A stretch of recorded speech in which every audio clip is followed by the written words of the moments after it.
¿Qué tal? Muy buenas noches. Tal como lo dice ahí la imagen de presentación, 65 años cumple la televisión chilena. Un hito importante, se va a celebrar de gran manera, básicamente por muchas cosas. Lo primero, como medio de comunicación masivo, el rol que ha cumplido socialmente y también como de unión de un país, ¿no? Y de recuerdos. Pero también por la cantidad de programas que dejó en la memoria, la cantidad de rostros y de gente que ha compartido parte de nuestras vidas siendo parte de este medio de comunicación masivo.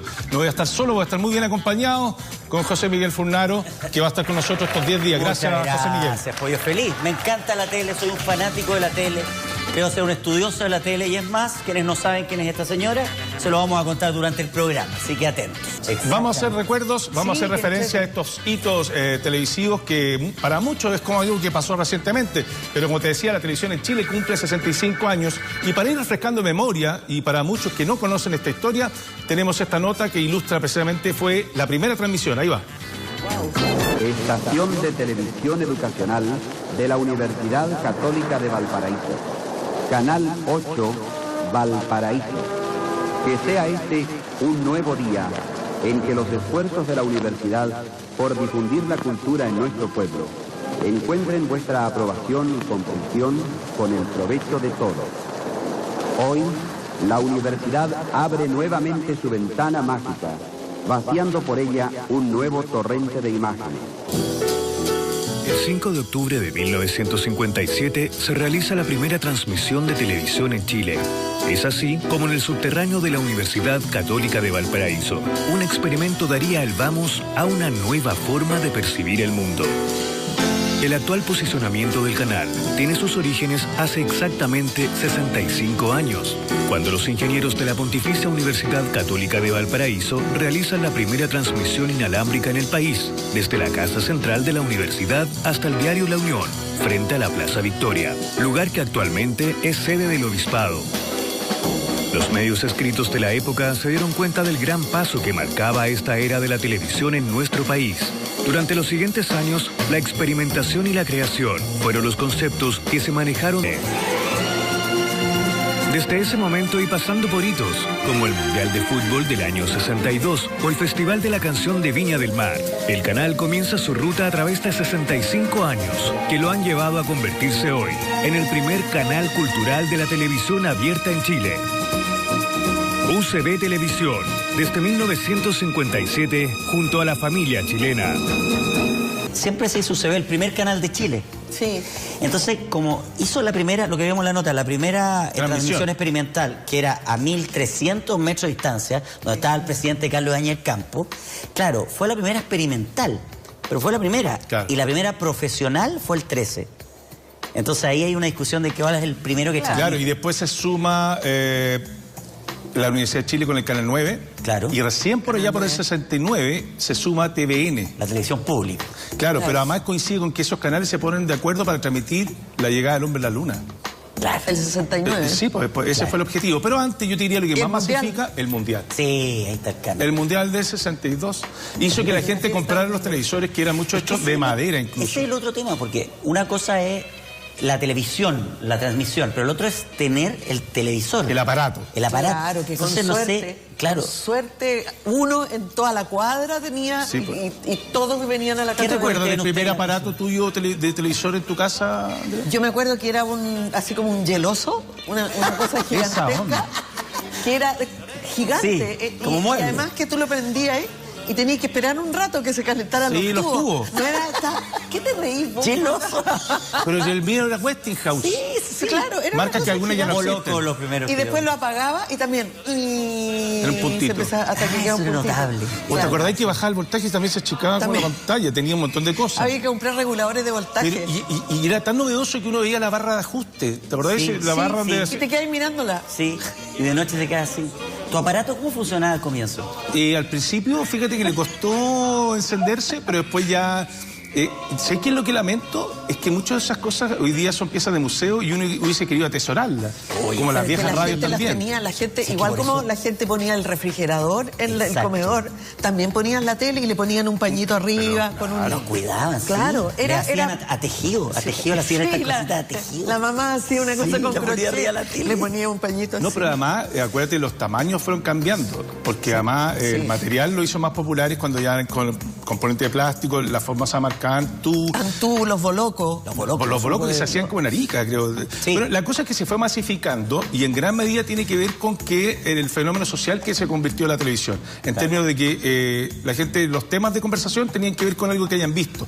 Y eso ayudó, y por eso vamos a caer en algún minuto en el programa, en los programas que fueron tremendamente emblemáticos. Y yo te diría que una de las figuras importantes, y lo veremos después, fue Don Francisco con su Sábado Gigante. Era como la banda sonora del sábado. Uno ponía la tele y tú almorzabas y como la tele estaba tan presente y como que seguía el programa y tú de repente, ¿qué están dando? Y ahí veías... Para que nos hagamos una idea, Don Francisco cumple 60 años haciendo televisión. Y el programa duraba muchas horas. Claro, pero la televisión cumple 65, o sea, prácticamente es parte del inventario. De lo que partió, exactamente. Ahora es entretenido, claro, porque además el Canal 13 no se veía en todo Chile. Uno habla de Don Francisco de los inicios como que lo vieran todo. Pero no, porque Canal 13 no llegaba a todas partes. Y había gente en Puerto Mono, gente en el norte, que escuchaba a este Don Francisco, que después ya con la Teletón evidentemente se masifica, pero no lo veía. No, de hecho, lo comentábamos, hice una campaña Canal 13, Ayúdame a llegar a todo Chile, donde era una suerte de colecta para poder tener mayor cantidad de antenas repetidoras, que es lo que se usaba para poder llegar a distintos rincones del país. Hoy día, ponte tú, para hacerme una idea, TVN llega al 98% del territorio nacional. Claro. Entonces la cobertura de la televisión fue fundamental, no solamente en los aspectos de entretención, de noticias, sino también a la hora, y se dio a entender un poco la gran utilidad que tenía en temas de catástrofe, en términos de, ¿cachai? O sea, de poder unir el país. Claro, un país tan complejo en lo geográfico, la televisión generaba ese efecto de unión.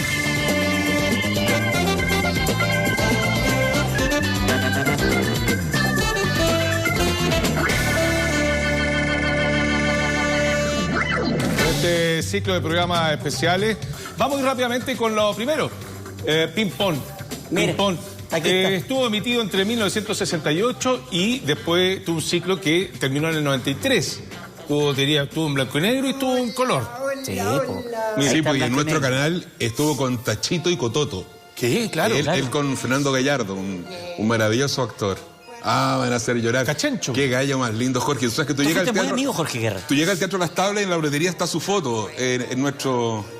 Ahora, la historia de Jorge Guerra, ¿tú sabes en qué momento se relaciona con los programas infantiles? Porque Jorge Guerra, además que vivió mucho fuera, tiene una historia ahí especial porque él era cariñoso y se relaciona con el programa infantil como actor. Sí, claro.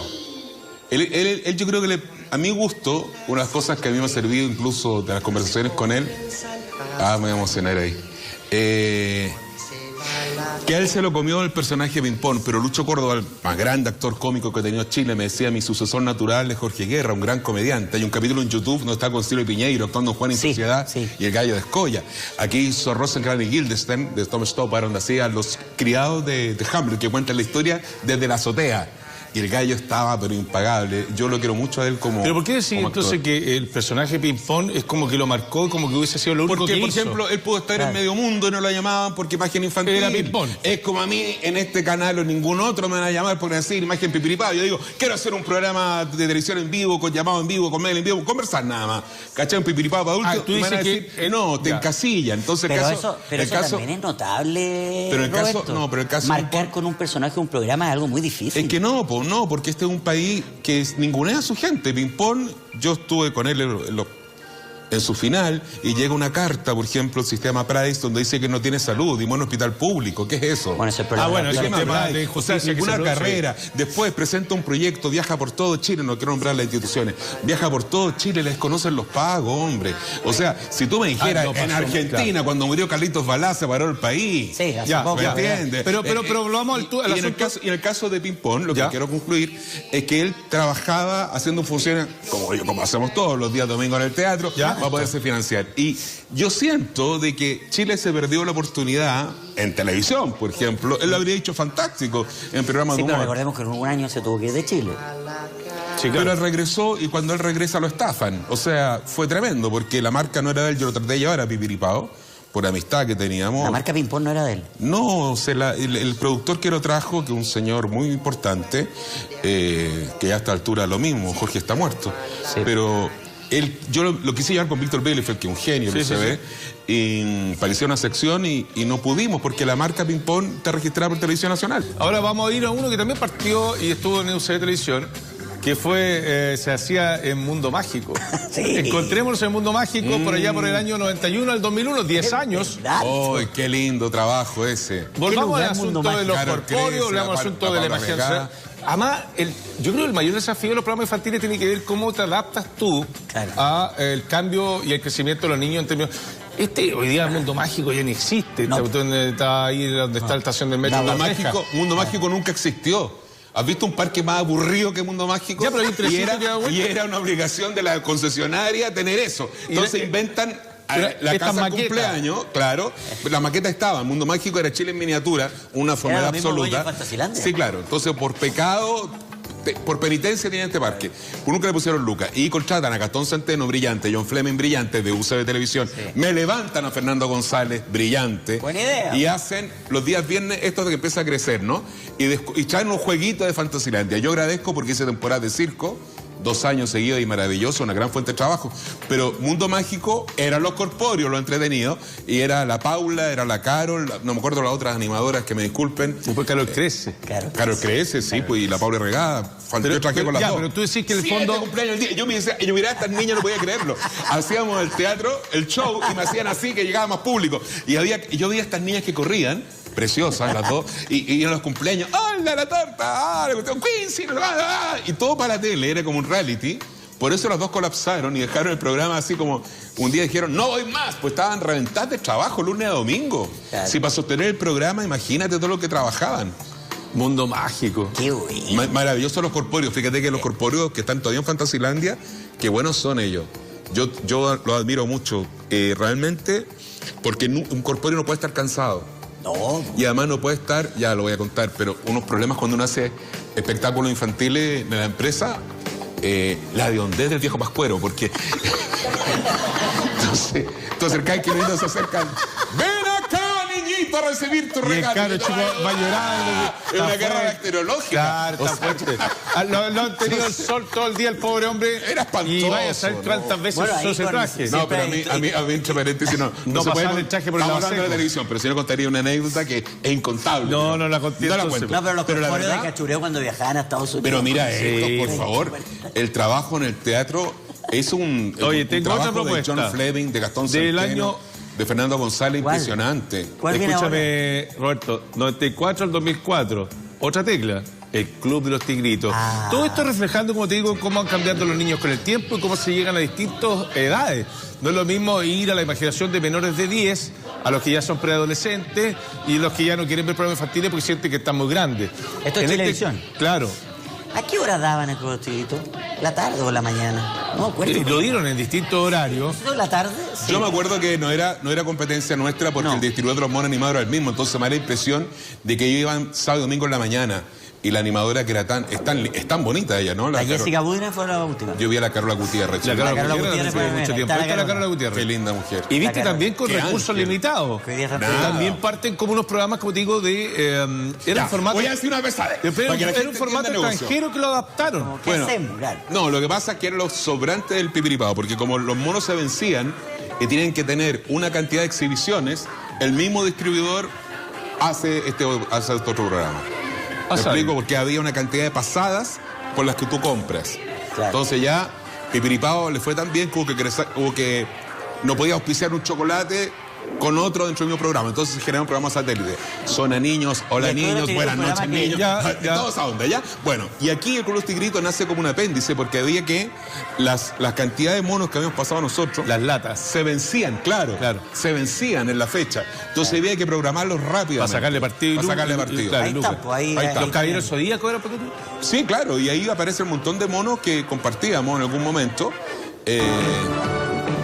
A mí me gustaba la Carola Gutiérrez mucho como lo hacía. Sí. La Carola Gutiérrez todavía es muy talentosa, está en TVN, hace espectáculos, hizo muchos programas. Y ahora está creo que en Escocia o en Irlanda estudiando inglés. Oye, pero el Club de Estilito, como digo, duró 10 años y es la versión chilena, en el fondo, de una... en la continuidad... Te insisto, entre dibujo animado, que es un poco lo que estás planteando tú. El pie forzado muchas veces era que tenían estas latas o tenían este contenido que se iba a acabar sus derechos de exhibición, entonces había que sacarle partido, pero colocarlo así como si nada, mejor para hacer las menciones y darle el placement, meterle los productos que podían financiar este proyecto, se le ponía una continuidad. Y a veces se agarraba vuelo. O, por ejemplo, lo que ocurrió... nosotros éramos más unitarios que continuidad. Pero ustedes nosotros teníamos una anécdota, en la continuidad empezamos a argumentar. Claro. Ya anunciamos había una historia. Había una historia. Entonces, por ¿Pero eso, qué edad veía Vipiripao? ¿Qué edad veía? ¿Cuál era el promedio? Mira, por la gente que me dice yo te veía cuando chico, yo creo que lo veía gente muy grande. Eso es. Yo creo que el Club Tirito también. Pues con gente era más grande. Que me dice, yo te veía cuando niño. Lo que pasa es que, ojo, convengamos que hay una edad que también tú no sabís si ya estás adolescente o niño y veís con placer culpable cosas cuando tenés 14, 15 años y estás viendo cosas de niño. Pero ponte tú, Hugo, que fue con eso fue de TVN, ¿te acuerdas? Con Ivette Vergara, que fue el primer intento de hacer la televisión también súper interactiva. Porque tenías que jugar a través del teléfono y apretando los botones. Una cosa como que hoy día suena como se te ocurre. Muy divertido. Aprieta el 5 a la derecha. Y eso digitalmente era la vanguardia de la época. Sí, claro. Un programa tecnológico de Dinamarca. Sí. Y eso lo implementaron de verdad. Y la gente creía que no era verdad, pero funcionaba. Efectivamente, tú apretabas el 5 y doblaba a la derecha, apretaba. Y partió el año 95 durando solo 15 minutos originalmente. Y después fue como agarrando vuelos porque el muñeco propuesto se hizo parte. Pero te fijas cómo marcan los programas infantiles. Porque la Ivette acaba de volver a TVN en Gloria y Majestad. Y lo que más le han recordado los programas que le ha visto es Hugo. Oye, podría volver Hugo, ¿y cómo hacías Hugo? ¿Y qué era Hugo? Entonces, mira la fuerza que tienen los programas infantiles y cómo marcan. Sí. Eso es finalmente lo que hemos hablado de este programa. De cariño, ¿no? Ahora, debo decir algo. Ivette, más gran compañera, porque nosotros ese año le ganamos el premio APES a Hugo y a otro programa. Que estábamos en la red nosotros. ¿Ya? Que ahí en la red matamos porque nos pusimos Candy a las 7 de la tarde y nos iba sensacional. Buena. Nos fue súper bien y ganamos todos los premios, después ganamos el premio de la crítica. Y ahí ya no teníamos la marca Pipiripao, que ahora es mía, pero en ese momento era el canal y yo estaba en la red.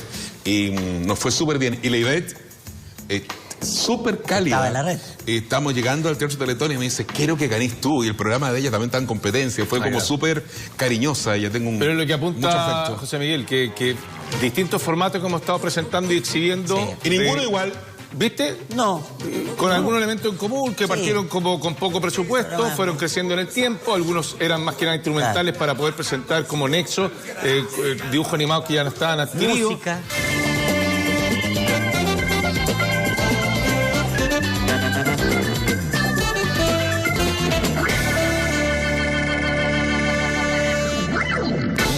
Es de las pocas que podemos identificar con el deporte en general. Sí. Casi siempre han que sea comentarista principal, sí. Tú fuiste casi pionera en ese sentido. Yo creo que fui la pionera, sí.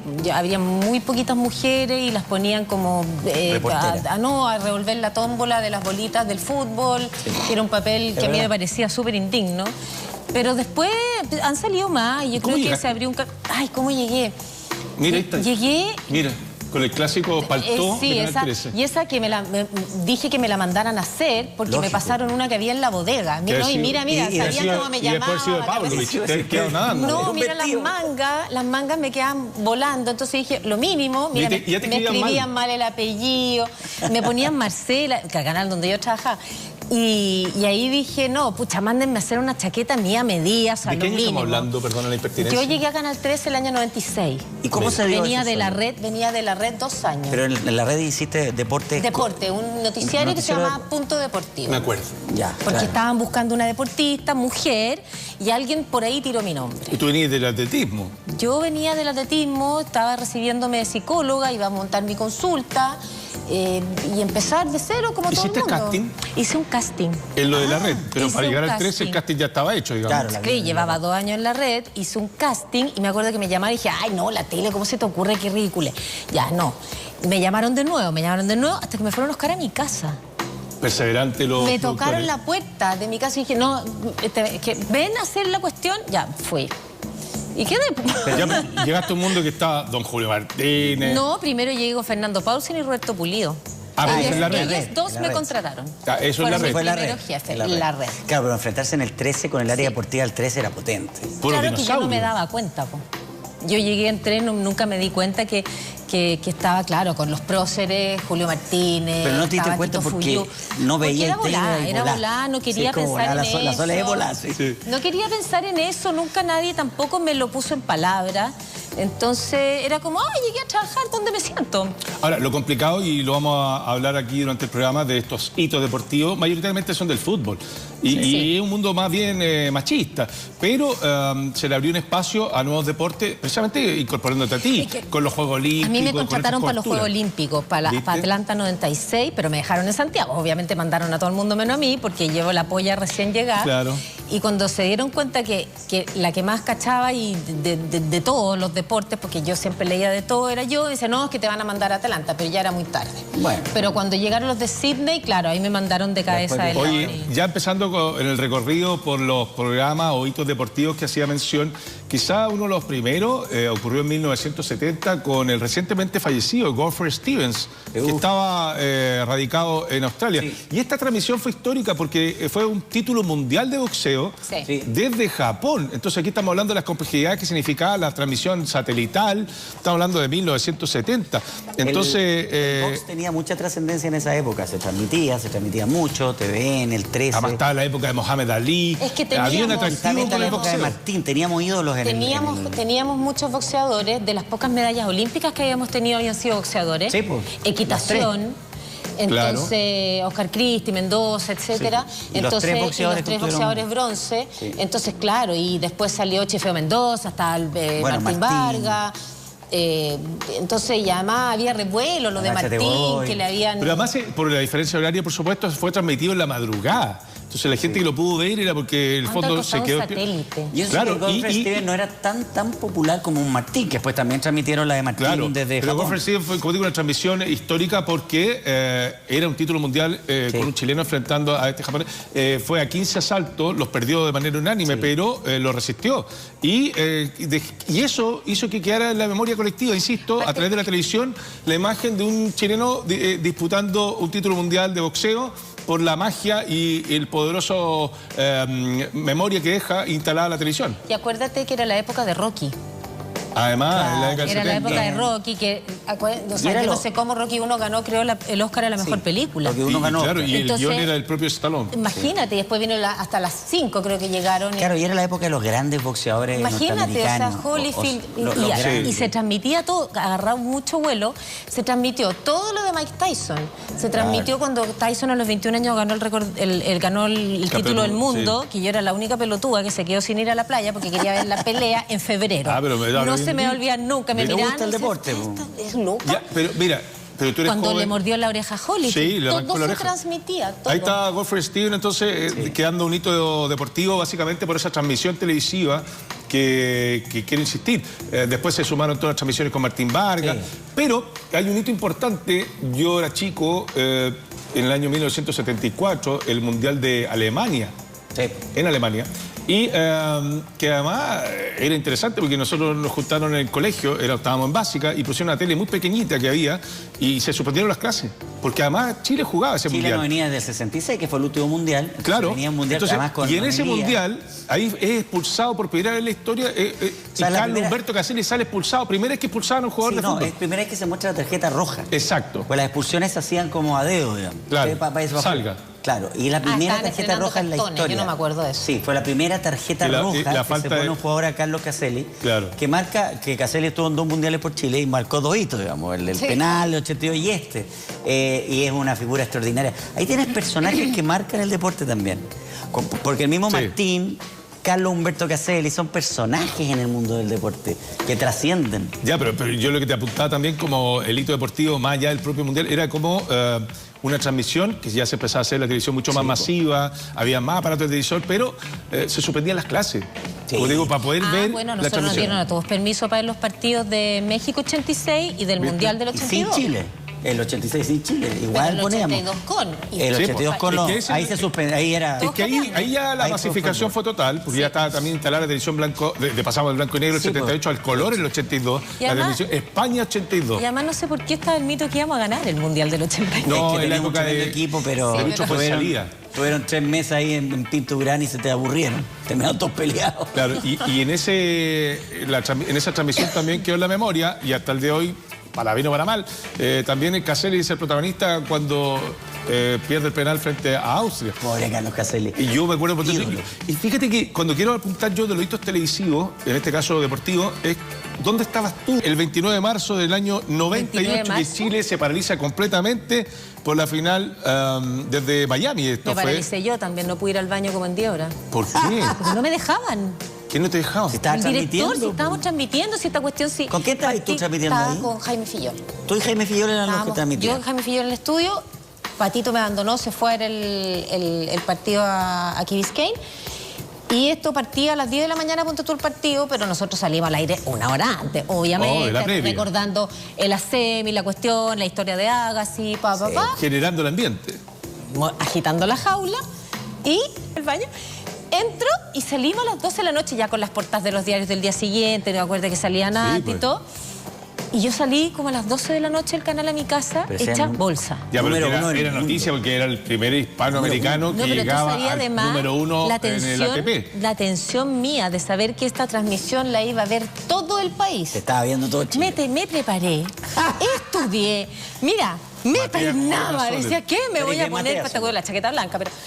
Oye, claro, tú eres muy matea, yo estaba muy nerviosa también, porque esta cuestión la estaba viendo todo el mundo. Te equivocás y todo el mundo te dijo que te equivocaste, no es que te lo contaron. No es que... hay una alta responsabilidad. Había una responsabilidad muy grande, muy grande. Pero eso es interesante también de entender, porque como estamos, con José Miguel hacemos el ejercicio de esta cosa como de la tele, que la gente vea a los que están en pantalla, pero ignore que también, desde ese momento que no podía ir al baño, o comer sanguichito escondido mientras está en la pausa. Típico. Por favor, déjenme ir a hacer pipí. No se puede. No, ahora no es el momento.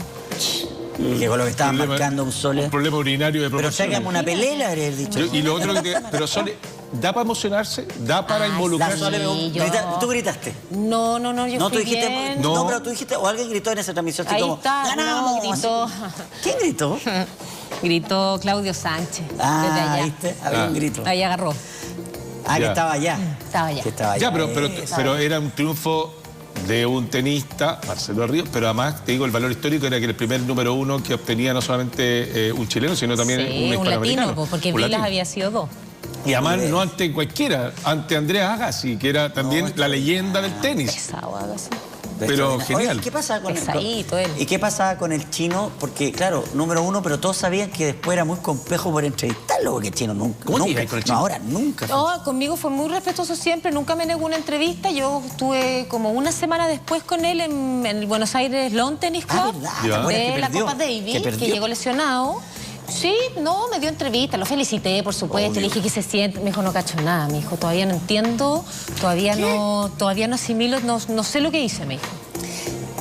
Una semana después de la o sea, él no... Estaba como ausente. No, porque yo creo que él estaba tan seguro de su nivel de tenis que ganó un partido que tenía que ganar, pero el partido además significaba... Pero tanto sí que tiró el racket. Nunca pensó, este racket es histórico. Lo tiró a cualquier persona al público. ¿Quién lo tiene? No tengo idea. Pero yo creo que eso también es parte de la emoción y también el mono televisivo tirando la raqueta es muy bueno también. O sea, yo prefiero el mono que la raqueta. Son actores los invitados porque vamos a hablar de las historias de las teleseries. Probablemente, ya me están haciendo observación, hoy no está esta, no está esta otra. Tendríamos, ¿cuántas teleseries se habrán hecho en Chile? Ya 80. Y una de las que dejó huella también, aparte de Oro Verde, que metió el concepto, como digo, de los exteriores. Sí. Porque además tecnológicamente las cámaras mejoraron, el audio empezaron. No había drones, pero te hacían una teleserie y mostraban algo con un helicóptero, le pusieron tecnología y recursos, porque eran importantes en el tren programático.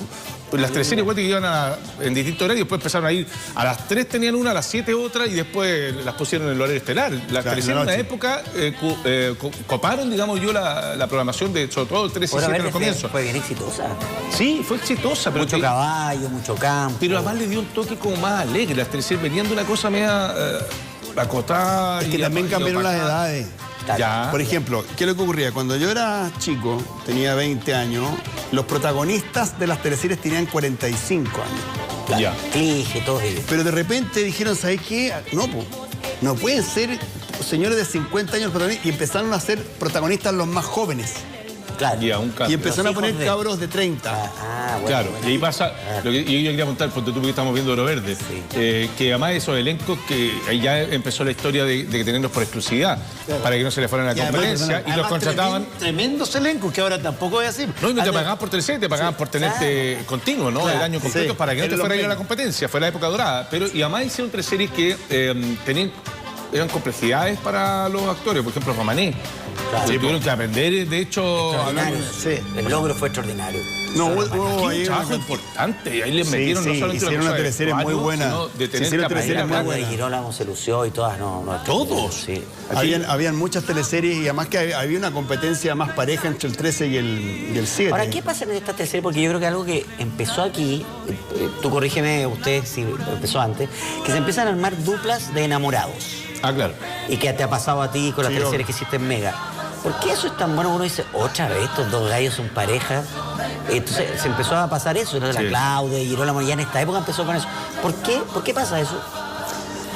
Yo creo que la gente quiere verlos juntos también. Sí, ¿tú crees que eso tiene que ir con un estudio de mercado, un focus group? No, en esa época no se hacían estudio de mercado, ahora se hacen, pero ¿qué hay ahí? Porque a ti tocó... O por química, o porque les daba una sensación de que daba mayor credibilidad y... Yo creo que porque habían pegado la teleserie anterior, entonces dijeron, repitamos lo mismo. O sea, a ver, en Chile, el grave problema que hay en Chile es que hace todo lo mismo. Un canal saca un personaje, un programa de doble... Y están todos los que están haciendo lo mismo. Después los otros hacen un reality, no sé qué pasa. O sea, aquí no hay ninguna innovación. Es muy difícil en la televisión chilena innovar.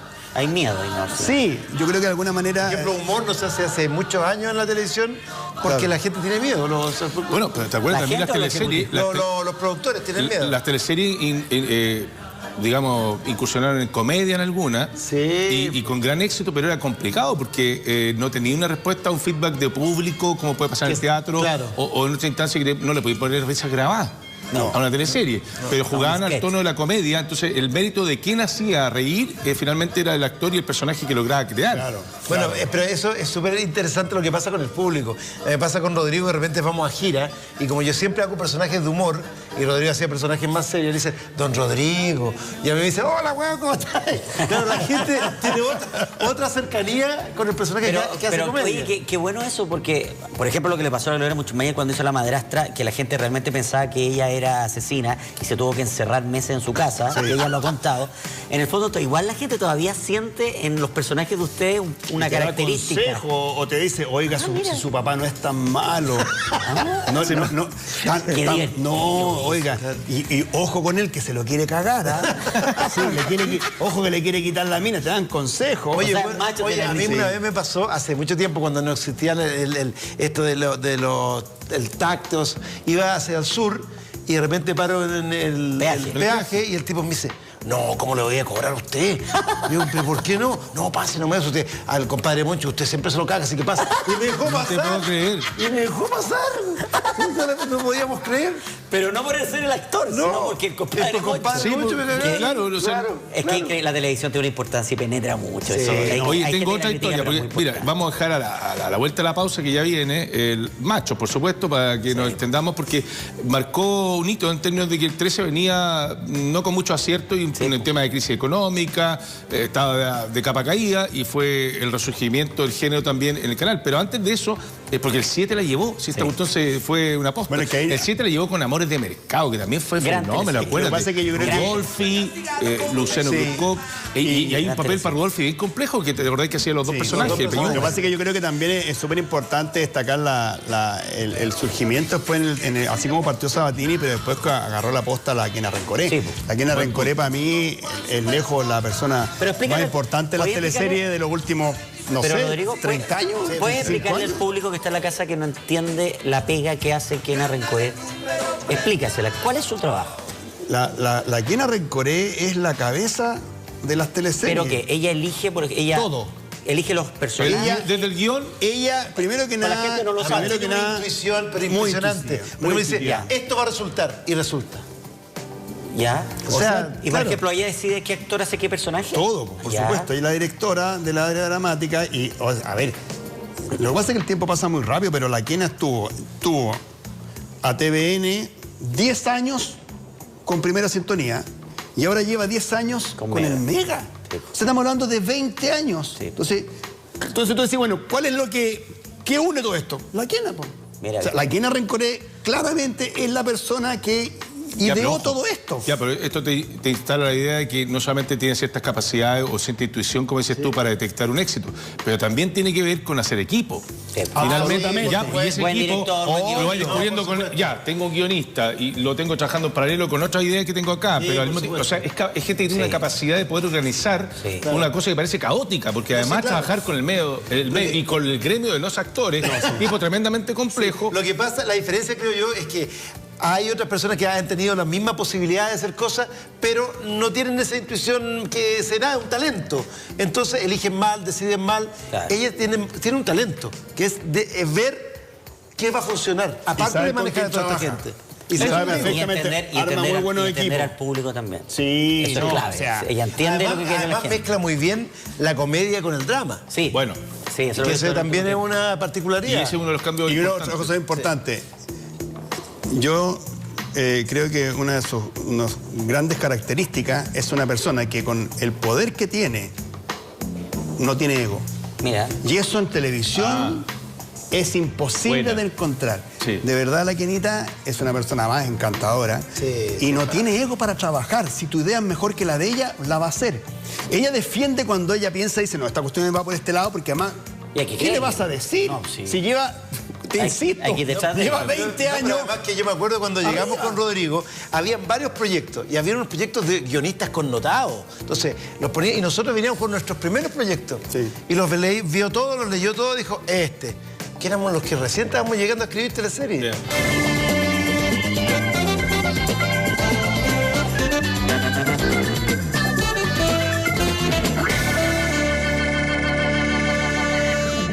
Así partimos este ciclo, revisando estos programas infantiles. Ahí está el Pato, mira. El Pato. 25 años. ¿No has cambiado tanto? Oye, en este capítulo especial hemos partido haciendo historia con esa aparición del Pato Torres a todo color. El Nico igual. A todo color. Claro, que partió en el año 78, pero este capítulo en particular te ha dedicado a los programas de humor. Y no solamente programas de humor, sino segmentos que eran parte de otros programas y que a veces se logran independizar y agarrar vuelo propio. De hecho, estoy partiendo con uno que es el más longevo, el que más tiempo duró y que dejó huella, Happening con Ja. Tú fuiste parte del Happening con Ja. No, ¿Tú también? Trabajamos todos. En el año 78 partió, que fue cuando parte la televisión color, y ya está hasta el 2004. Y además pasó por varios canales. Pero tú sabes que yo, el Happening con Ja, de esto no es chiste, ¿verdad? Lo veía en mi casa. Cuando yo estaba antes, te juro que es cierto. Pero es verdad, te prometo que es cierto. Lo veía en mi casa. Ese era el punto rey. Comenzó cuando estaban Eduardo, Rabán, los cuatro originales. Pedrero y la Maitén con Gloria. Claro, y después yo llegué a la televisión y después de la televisión estuve en el Sábado Gigante y el Sábado Gigante. Hay una historia bien entretenida del Pato. Pero cuéntalo. Que yo supe y que quiero saber si es verdad o no. Porque, claro, parte de este happening que se inicia con Rabán y Alarcón, que crean el área de prensa, después se juntan con Pedrero y vienen la Maitén y viene la Gloria Benavides. Pero el Pato se mete ahí, después se va al 13. ¿Cómo fue esa oferta, ida y venida? Porque supe que te transformaste casi en una estrella de la televisión chilena. No, la verdad es que nunca me imaginé que podía llegar a ocurrir una cosa como esa. Yo creo que alguna vez te la conté. Ocurre que yo estaba en el Sábado Gigante. Sábado Gigante llevaba ya 4 años en Sábado Gigante y la chica, la Marilu Cueva, me dice, Pato, nos llamaron del Happening con Ja. Sí, pero yo estoy acá, chica. No, es que yo ya firmé, me dice la chica. Pero ¿cómo? ¿Cómo te vas? No, es que tenés que firmar. No, espérate un poco. Los querían a los dos juntos. Los querían a los dos y a Óscar o la Barriga. Porque eran la tripleta que estaban funcionando muy bien. Lo importante y lo que ocurrió con ese programa es que yo logré poner personajes muy potentes. Y esos personajes, hasta el día de hoy, marcaron como Latina Amor y el Peñita. El Peñita. Y hasta el día de hoy funcionan. Oye, pues siempre dicen que el happening eran bien estrictos entre ustedes. Ya venían de la escuela de ser estrictos antes, cuando vienen ustedes también, porque te obligaban a cantar, bailar, actuar, personificar. ¿Era tan así? ¿Fue una escuela? Escribir guiones. Y escribir guiones. Escribir guiones, sí, así ¿Ahí está el éxito del happening? Yo creo que sí, fundamentalmente era eso. Era mucho trabajo, porque comenzamos a las 9 de la mañana con training de baile. ¿Qué? con tren de baile. A las 9 de la mañana estábamos todos con mallita. Eso es muy Maitén, ¿o no? Pedrero. No, era Pedrero. Pedrero. Ah, mira. Sí, Pedrero. Porque en ese tiempo... estaba a cargo de la parte con la producción musical. La Maitén después llegó a lo otro. Sí, primero estaba la Gloria, entonces como estaba la Gloria, la Maitén estaba. Entonces cuando estaba la Maitén, la Gloria no estaba. ¿No? Entonces no había un problema. Pero Fernando, tú dijiste, estuviste también. Yo también trabajé cuando se hizo el Happening. Sí, en el Happening, cuando estaban grabando en Chilefilm. En el año, no sé, 90 y tanto, ¿sí? Para Mega, sí, para Mega, claro. Fue después, ya había fallecido... Jorge. ¿Cómo se llama? ¿Pedrero? No, Olavarría. Olavarría. En ese tiempo. En esa época, que me acuerdo que había un cuadro grande de Olavarría en el escenario y yo entraba y conversaba con él y le contaba cosas y no sé qué cosas. Bien entretenido. Era el último bloque del programa. Era un poco homenaje a... ¿Y tú veías el Happening antes? ¿Qué te parecía? Sí, yo lo veía, claro, todo el mundo lo veía. Si al final, claro, era un poco... Y además era un poco conocer lo que estaba pasando en esos momentos. Claro. Y eran ingeniosos. El Espinita era un personaje increíble. Y además él como gran comediante, además un hombre que mostraba el espectáculo hollywoodense dentro de lo que conocíamos nosotros. Me encantaba eso. Era muy bueno, sí, gran talento había. Y bueno, todos los personajes que había con los diferentes actores, que hasta el día de hoy muchos... Oye, Pato, perdón, ¿cuánto había de improvisación y de respeto al libreto con este grupo además que era complejo? Sí, había una base bien firme. Generalmente lo que es la oficina, que en algún momento el Chino Pedrero me pidió que yo me hiciera cargo de la oficina en cuanto a la dirección, puesta en escena. Buena. ¿No? Y ya, pues me hice cargo de este asunto. Y claro, había una base muy potente y chistes que eran muy concretos y generalmente Fernando Alarcón, nuestro gran amigo, que era genial, ¿no? Generalmente se le decía, entra Fernando, hace rutina. Claro. Pum, hacía rutina, hacía sus cosas, chiste, pam, y listo. Y era genial, pues siempre hacía unas cosas que improvisaba. Improvisaba. O sea, no improvisaba, o sea, habían cosas que él ya las tenía conversadas ya. Pero ahí apareció un gran, que no es por ser, un gran improvisador chileno, que es Andrés Rillón. Ahí sí que no... Eso te iba a comentar, yo creo que Happening fue también un experimento en términos humorísticos, porque mezclaba estilos. O sea, Porcel era un hombre mucho más revestiril, diré yo, venía del cine cómico argentino con Olmedo, con el Flaco Olmedo. Y entre medio Rillón, que era de un amor absurdo y honesco, diría yo. Entonces, había una escuela extraña en términos de lo que experimentaron con el humor. Porque había cosas que eran, no sé, difíciles de entender, pero también estaban esos viejos trucos de la televisión de antes con cero efectos especiales. Por ejemplo, cuando el Pinita saltaba por el banco y caía un muñeco y daba bote y se paraba. Pero ahí uno se reía de los... Cosas que nos marcaron. Rillón, con el minuto confianza, es algo que... Lo genial. Todos lo tenemos presente. ¿Y ahí qué improvisación había? ¿Cómo se llamaba Rillón? Porque era muy chico. Mira eso. No, Rillón tenía esa... Mejor estilo hollywoodense, más cerquito. Eso más cerquito. Por eso yo creo que aquí se exploró todo tipo de humor por la cantidad de tiempo que duró y de la exigencia de renovarse constantemente. Claro. El Happening fue una escuela enorme de humor aquí en televisiva.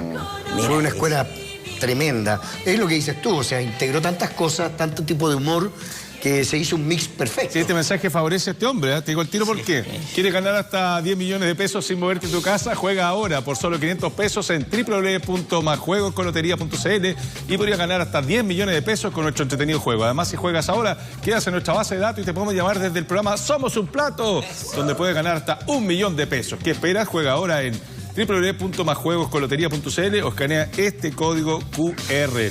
Ya, y nos vamos a la pausa. Protagonista que tiene 60 años trabajando en televisión, los cumplió ayer, Mario Kreuzberger, Don Francisco.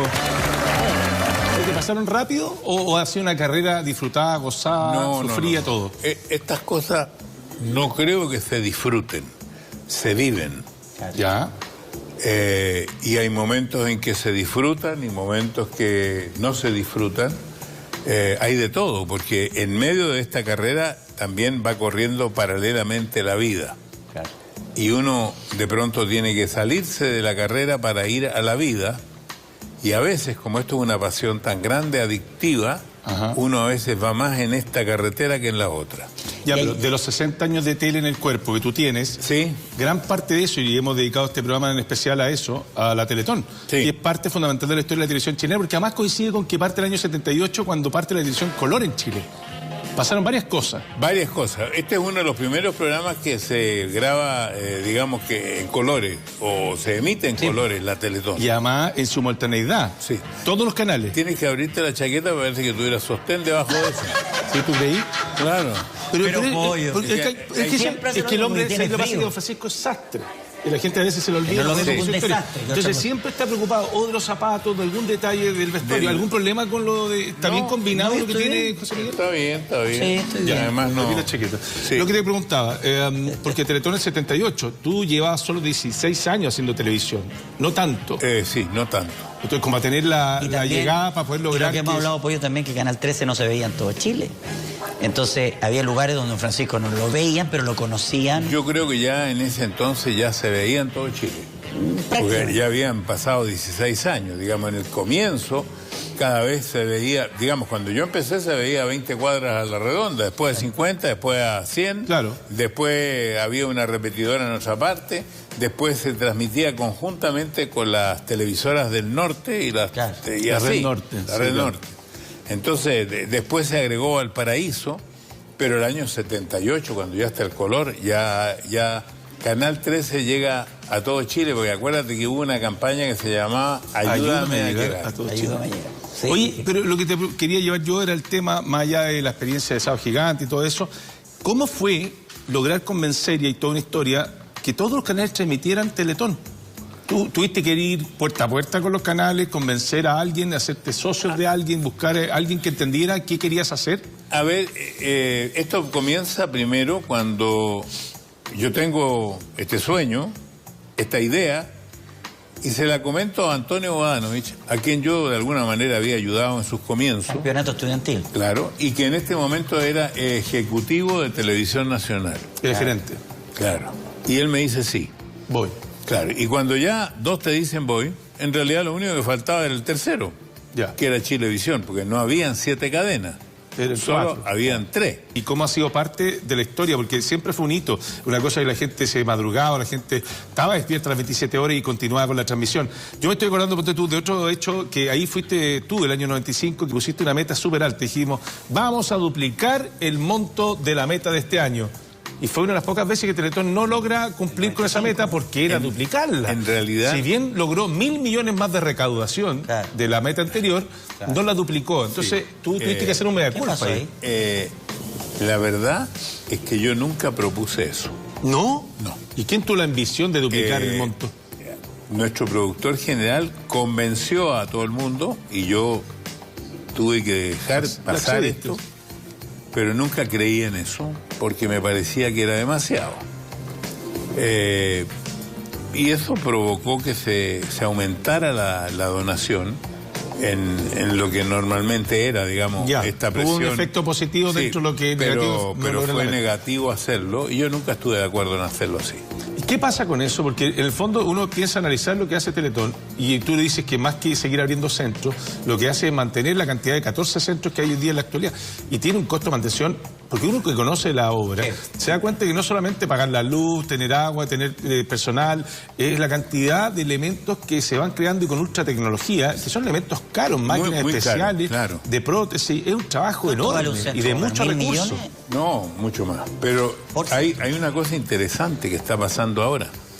Hay 2 regiones que no tienen centro. Una región nueva que es la de Ñuble y O'Higgins. Y por primera vez en esta historia, con fondos regionales y aportes regionales, se está construyendo centro. Uno en Ñuble y otro en la región de O'Higgins. ¿Sí, la intervención directa de Teletón? O sea, a través nuestro, pero con fondos regionales. Nosotros vamos a tener que implementar y hacer funcionar esto. Mantenerlo usted. Claro, pero eso ayuda a que 1.000 pacientes que venían desde Rancagua y los alrededores, esos padres que tenían que pegarse 1 hora y media, 2 horas de viaje, ida y vuelta con un niño lleno de prótesis y de elementos que no es fácil trasladarlo, se puedan atender en O'Higgins, y lo mismo pasa en Ñuble, que es una nueva región, porque lo más cercano que había era Concepción. Sí, claro. Y Talca. Entonces queda en el medio. Oye, estaba pensando que, como te digo, el contexto es de recorrer la historia de la televisión chilena con un hito tan importante como Teletón. también el show televisivo, y hemos hecho alusión a eso, porque hay varias cosas. La recaudación, por un lado, que es re importante, pero también el hecho de poder unir a un país en un propósito, pero con la entretención como el programa de televisión.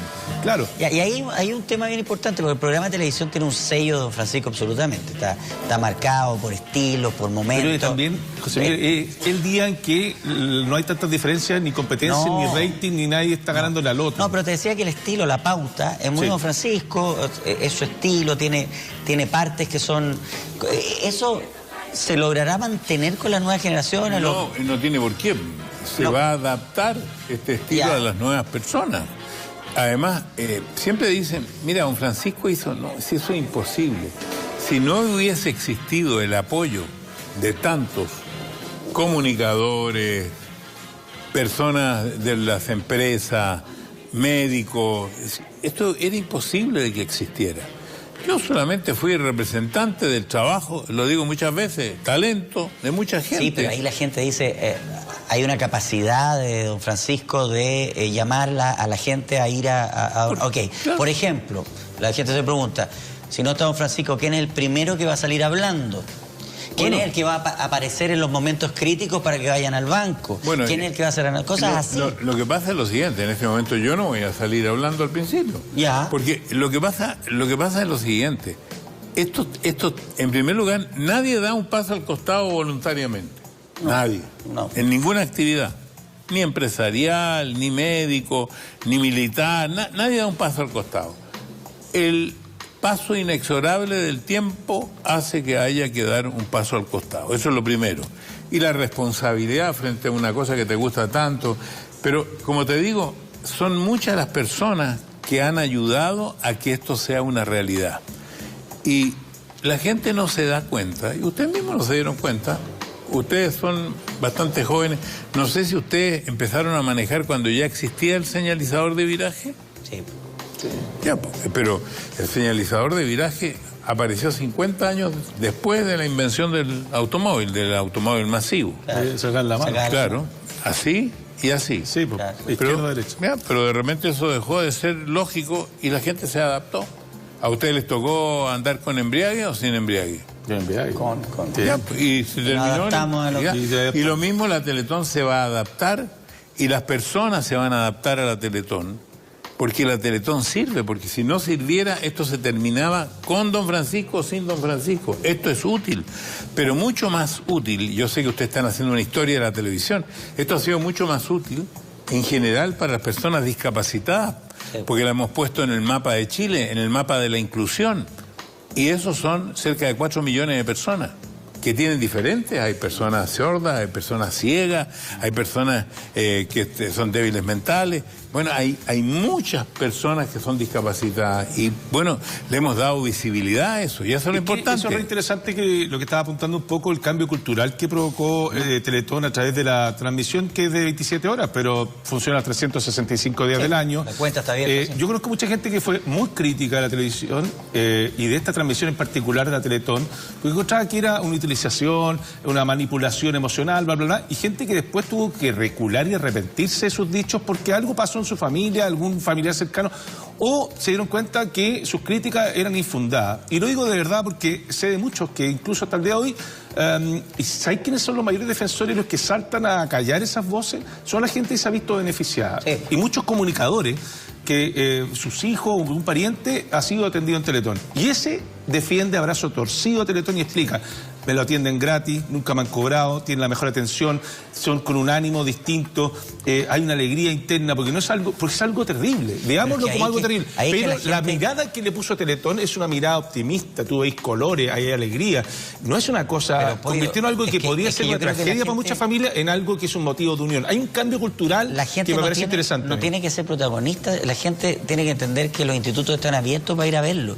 Si yo aporté para construir un instituto, yo puedo ir a un instituto y decir, ¿sabe qué? Quiero conocerlo, quiero entender esto al cual yo aporto. Están abiertos los institutos para que la gente los conozca y no dude de la televisión. Bueno, este año se hizo una gira por todo Chile distinta a todos los años anteriores, que contó con la participación de las mayores estrellas chilenas de la televisión y de la animación. todo se hizo al lado de cada instituto. Y la gente podía visitar el instituto, ver cómo funciona y después ver el show. Eso es. Eso es lo que pasó. Si la gente tiene que verlo. Y ojo, que a veces pasa, es un efecto normal, que uno se va con tanto discurso emocional, se va insensibilizando. Ya van a picar finito, ya me van a... Y pasa que la gente al final queda como más impermeable frente a ese estímulo emocional. Y llega a pasar algo que cambia todo. Me refiero al discurso de Daniela García, que cuando estaba todo cuesta arriba en el 2003, aparece de improviso en el Estadio Nacional, no estaba en pauta, y caramba que hizo la diferencia. Entonces es cuando uno dice, lo emocional apela en el fondo a esta solidaridad, te remece y te hace actuar, efectivamente. Sí. Entonces, a no menospreciar ese valor de poder comunicar algo que te está pasando, y sobre todo si es de una protagonista como Daniela García, que dijo lo siguiente y cambió la historia de esa noche. Mario, aquí está Daniela García, a quien vamos a recibir con un gran aplauso. Gigante, el aplauso para Daniela García, también para Ricardo, su novio, su pololo desde hace 4 años. Daniela creyó fundamental, Mario, venir esta noche. Estaba en mi casa, viendo la tele y viendo todavía que faltaba tanto que no me pude quedar de brazos cruzados. Tuve que venir a ver si es que en algo podía ayudar, a ver, a motivar a la gente, porque hay que tomarse en serio lo de la Teletón es tuya, porque realmente nos puede llegar a cualquiera en cualquier minuto y se puede hacer realmente nuestra en cualquier minuto, así que si la toman desde ahora como suya, mejor todavía. Un aplauso gigante para Daniela García, gracias, una Daniela. Mujer chilena. ¡Vamos, chileno! De verdad, y vamos, Daniela, vamos, Ricardo, dice, ¡vamos, chileno! ¡Vamos, chileno! ¡Vamos, Daniela! Ocurrió hace 20 años, y una chica que tiene un accidente en tren, que la cercenó, sobrevivió milagrosamente, es médico de profesión. Y aquí estoy apuntando yo, Mario. ¿Viste lo que digo? Que realmente, claro, cuando uno apela a las emociones, finalmente se va generando como un anticuerpo, una coraza, una protección de no querer sentir esa sensación, esa sensibilidad. Entonces es muy complejo. Fíjate que en 4 horas se juntó el 40% después de Daniela García. Estábamos muy mal.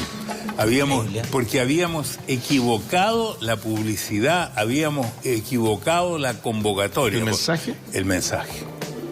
La gente no lo creyó, no lo entendió, no le gustó y no apoyó. Y cuando yo te dije antes que yo había visto esto de los autos pintados antes de la campaña, es porque además creo que hay una necesidad nacional de sentirnos unidos en algún momento, de juntarnos por algo que no sea todo lo que nos divide. Claro, y esa oportunidad, igual que el año 78, es la Teletón. Hoy más que nunca. Sí. Hoy eventos como estos son muy necesarios, o sea... Y fueron ejemplos para Latinoamérica, donde fue replicado en muchos lugares. Bueno, hay un tema bien interesante, porque también cuando llegó la Teletón a México, se une Televisa con Azteca, y resultó un año eso, demostrando lo difícil. Después siguió solo, creo que Azteca, ¿no? O sea, Televisa. Eso demuestra un poco lo difícil que es hacerlo, o sea, lo que se logró en Chile es maravilloso. Oye, hace rato te están mostrando el lechero de Turbus. Sí, pero me mando la gran Don Francisco, en el fondo. Tú manejas esto. Claro, aprendí del maestro. No, vamos a ir a la pausa, tiene razón Mario, pero tenemos una noticia y tiene que ver con turbus.cl. Los viajes no paran, da lo mismo si es verano, invierno, otoño, primavera, o si es en el norte, en el sur o en el litoral. En turbus.cl los viajes no paran. Compra tus pasajes en turbus.cl. Es comprar de manera más fácil, más rápida, más segura y mucho más conveniente. Aprovecha a anticipar tus pasajes para que disfrutes cuando quieras y donde quieras. Recuerda que en turbus.cl los viajes no paran. Turbus conectando Chile. Nos separamos un breve instante, estamos haciendo este ciclo de programas especiales junto a José Miguel Fornaro. Hoy día invitamos a Don Francisco para hablar de la Teletón en estos 65 años de la televisión chilena. Ya volvemos con más. Yo lo admiro por 2 cosas. Ya. Porque hizo deporte muchos años y fue un gran deportista, pero ha sabido hacer televisión de manera magistral. Porque animar un matinal no es fácil y hoy día sigue conectado con todo el mundo el señor Jorge Evia. Muy bien. Además que sacábamos cuenta y sacábamos números, es el que estuvo más tiempo a cargo de la conducción del matinal. Nos contaba Jorge, 15 años. 15 años. Ustedes tuvieron ahí un equipo atómico. Una Jacqueline Cepeda. La Jacqueline Cepeda, la producción. La Jackie le daba el equilibrio de estos dos Panzer, un editor periodístico que no existe hoy día. Gente más agotada, trabajando en la mañana, con los cabros en el colegio, qué sé yo, bajo un estrés permanente. Qué bueno que tú lo digas, ¿sabes por qué? Porque yo lo reitero en muchas ocasiones y parece un disco rayado. Ya. Sin equipo no hay programa. Obvio. Sí. Pero es que y bueno, también el deporte. Sí, o sea, yo jugaba de armador. Si yo no funcionaba los que atacaban en el bote. Entonces, pero además ustedes corrían solo al principio, pero después salía una competencia muy fuerte. ¿Para qué se le olvida eso? Que cuando Paulina Nin parte en el 13, les dio y les ganó. Al principio. Ahí está bien. Ahí forma parte de la historia. El primer capítulo cuando parte Paulina, que fue que era en el 98. Vino lo del Mundial después, por eso ellos transmitieron directo desde Ella trabajaba en el Buenos Días. No, trabajaba en el Buenos Días. Acuérdate, hacía un segmento con el Pancho Toro desde París, cuando fue a Francia en 98. Ella tenía un segmento en TVN. Así se llama la barcaza, Penichulia. Eso fue lo que vieron, parece, en el 13. Ese fue el piloto, digamos, entre comillas. Lo que pasa es que la Paulina se va al 13. Porque reemplazó a la Margo un tiempo, pero la Margo volvió. Y se va al 13. Y ese primer capítulo nos ganaron, porque la Mauricio, mañana el 13 se llamaba. Claro, sí. Mauricio ese día hizo un programa donde invitó a Felipe como el personaje, Luciano Bello. Claro. Y llegó la Karen como, ¿te acuerdas que hacía un personaje? Sí. Y nos ganaron. Y cuando terminamos nos juntamos y dije, ¿sabéis qué? Hoy día cometimos un error, modesto, que no hicimos el matinal, Claro. Hicimos un programa para competirle, ¿no? Claro. Vamos a seguir haciendo todos los días. Y una cosa que uno va aprendiendo con el tiempo. Qué bueno. No puedes dejar de pensar que lo que tú haces hay que mejorarlo, hay que plasmarlo, pero hay que hacer lo que tú haces. Y eso es que bueno que lo recuerde. Hay gente que dice, no, ustedes corrían solo. Momento. No. El Chilevisión tuvo un programa con 3 mujeres. Claro. Omega, ya no me acuerdo. Y después hubo mucho gusto, o sea, competencia había. No, y ahí, con Cosita, ese perro que se hizo muy famoso, estuvo entre el 99 y el 2002. Pero de lo que me acuerdo, tenía clones en términos de lo que era la forma de hacer matinales. Ustedes tenían, me acuerdo claramente, el Patito Fres, acá tenían a Jorge Aedo, el locutor en off, que era los chefs, el segmento de cocina. Estaban bien clonados, entonces una forma de ganar también es hacer lo que hace el otro, pero como una alternativa, por el desgaste que uno puede haber tenido. Entonces aquí entran los egos también de los directores. Entonces los conductores muchas veces no son más parte de este equipo que hablas tú. Yo me acuerdo de unas discusiones muy divertidas que yo me acuerdo entre, ponte tú, Viviano Castelló, que estaba dirigiendo el matinal del Mega, y el propio Mauricio Correa. Entonces, ¿cómo se peleaban? Se tiraban rutina. Se agarraron una rutina, no sé, el Dino Gordillo, yo la tengo, ¡pa! Y se la tiraba, y el otro llamaba por teléfono, se llamaban de switch a un canal, a switch del otro, decían, te voy a tirar, y le tiraba la rutina del coco. Pero hasta siempre. Y así se iban peleando, entonces los conductores quedaban viendo tele. Claro, porque se peleaban con rutinas que eran sandías caladas. Un momento que pasaba. Ahora, ojo, era un buen momento de TVN. TVN tenía en este instante el matinal que funcionaba muy bien. Nosotros marcábamos hubo veces que marcaba una sintonía increíble. Tenía las teleseries y tenía un buen noticiero. Hay un tren. Había muy fuerte, muy potente, y eso hizo que este programa durara tanto tiempo. Bueno, sigue con cambio. Yo creo que el hecho de permanencia en el tiempo de 2 animadores ayudó mucho. Ahora, nos iba bien, pero también ayudaba. Pero eso fue muy importante. El nombre es notable, porque es súper evidente. ¿De quién es? ¿Quién dijo que se llame así? Ay, lamentablemente el Tata, que en paz descanse, no está aquí. Va a ser una pelea larga, que Guatón Correjo. No, ¿quién se lo adjudica? Ya, o sea, entre los dos se lo pelean. No le hagan caso, se lo pelean entre los dos. No, muy bueno. El que sí se le ocurrió el matinal de Chile fue Mauricio. Buenos días a todos. El matinal de Chile se le ocurrió a Mauricio. No, será creativo cabezón. Yo creo que tenía ese método del chancito y cosas que uno los ve con los ojos de hoy y dicen, oye, pero qué básico. Pero había que entender también que era una televisión que estaba dirigida para los que estaban en la mañana viendo tele, que era la dueña de casa. Ese era el concepto. Y para el país. Sí. Porque la gracia del tren, que era un juego, un concurso, no era concurso, era relacionarse con la gente, comunicarse. Sí. Era para el país, ¿por qué? Porque el tren recorría Chile entero. Tenía una vocación, Puerto Montt, vamos a ir a Antofagasta. Parábamos en Puerto Montt, cuando sacábamos, en ese minuto sacábamos cartas. Exacto. Entonces, si era de Puerto Montt, lo hacíamos funcionar, de repente se caía el tren, lo poníamos de nuevo. Oye, lo que hablábamos de cómo se le generó un apetito a los canales por tener matinales, por varios factores. Uno, por partir temprano el tren, para encender televisores y que esos te acompañen durante el día. Uno. Dos, eran editoriales. Ahí iban a estrenarse las teleseries, ahí se hacía como promoción de lo que era el resto del canal durante el día. Y había contenido. Además, buenos invitados. O sea, el caso Spiniak. Sí, claro. ¿Dónde explota? Sí. Con nosotros. Es verdad. Con nosotros, en una entrevista que le hacemos a la Pía Guzmán. Exacto. Donde ella dice, en un contacto exterior, a la diputada, que habían políticos. Ahí quedó las cosas. No, ahí quedó las cosas. Pues yo fui a aclarar a ti. Pero además convirtió a los panelistas, o en este caso los que tenían ciertos segmentos, en estrellas.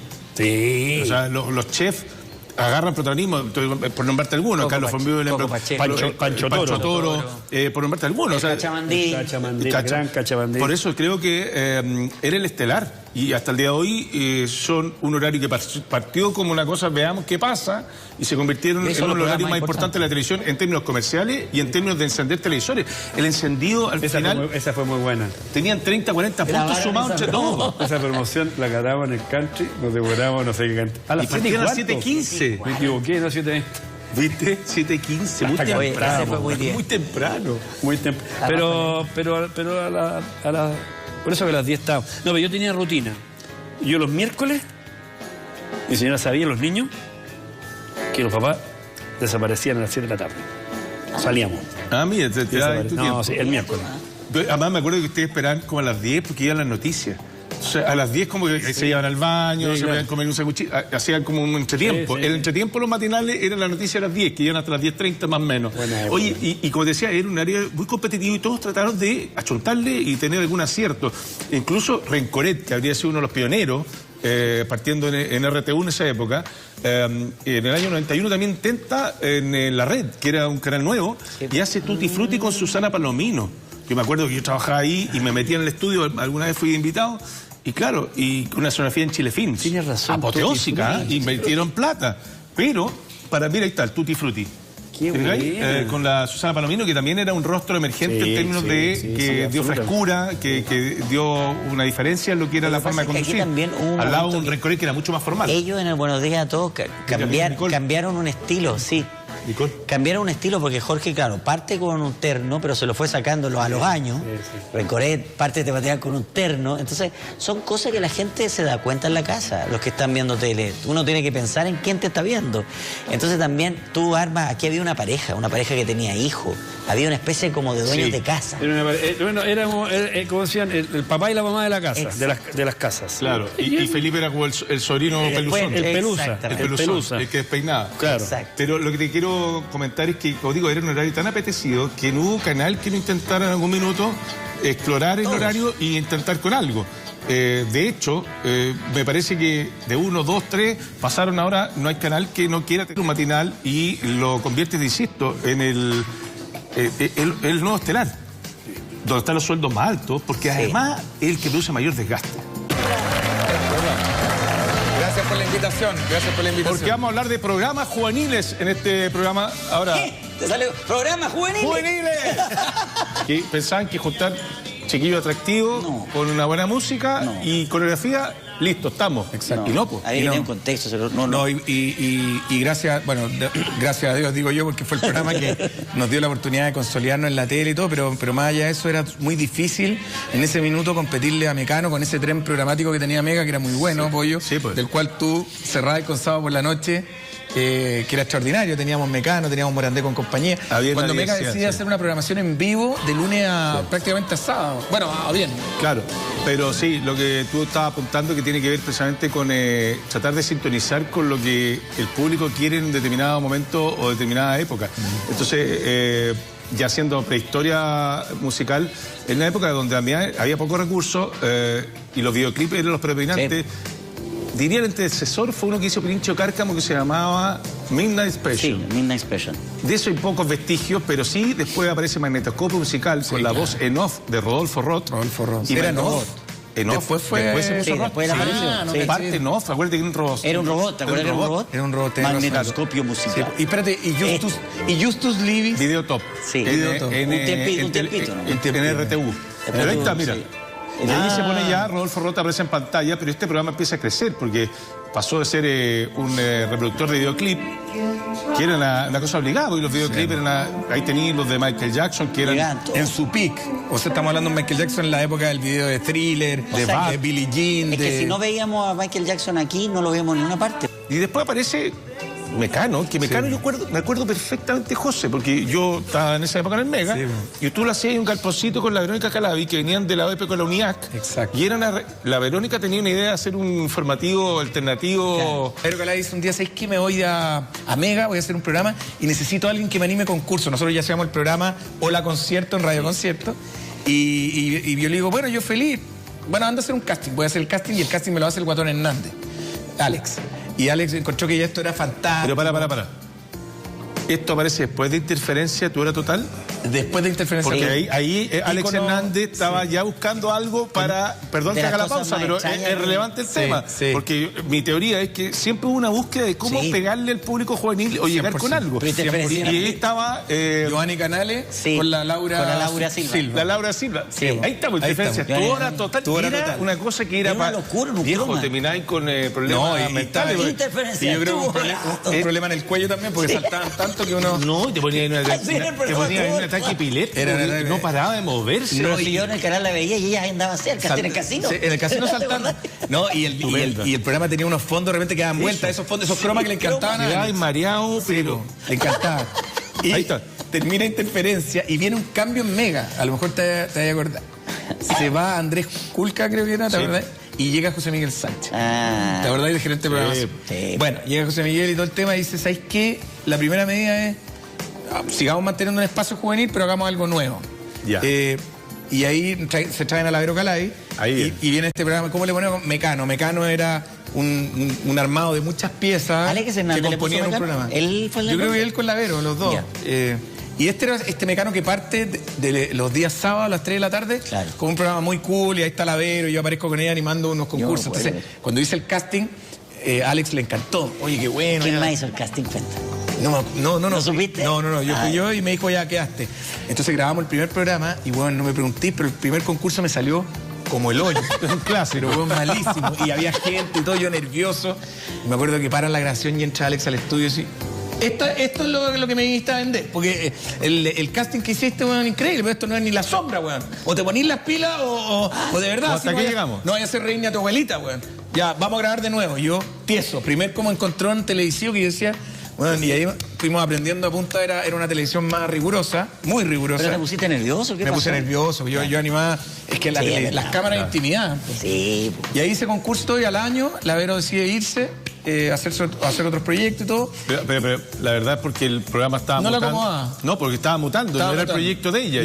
No. Entonces, Alex Hernández busca público masivo. Sí, la vocación de la televisión abierta es esa, no es de nicho, no es de cable, y por lo tanto quería llegar a más público. Bien. Exacto. Está bien la decisión de la Vero Calay. Y a Alex siempre le gustaba la música, pero la música más masiva. Claro. Como Patida de Coco en su minuto, era como... Imagínate la Vero que escuchaba, no tengo idea, weón. Claro, Depeche Mode. Claro, ¿sabes?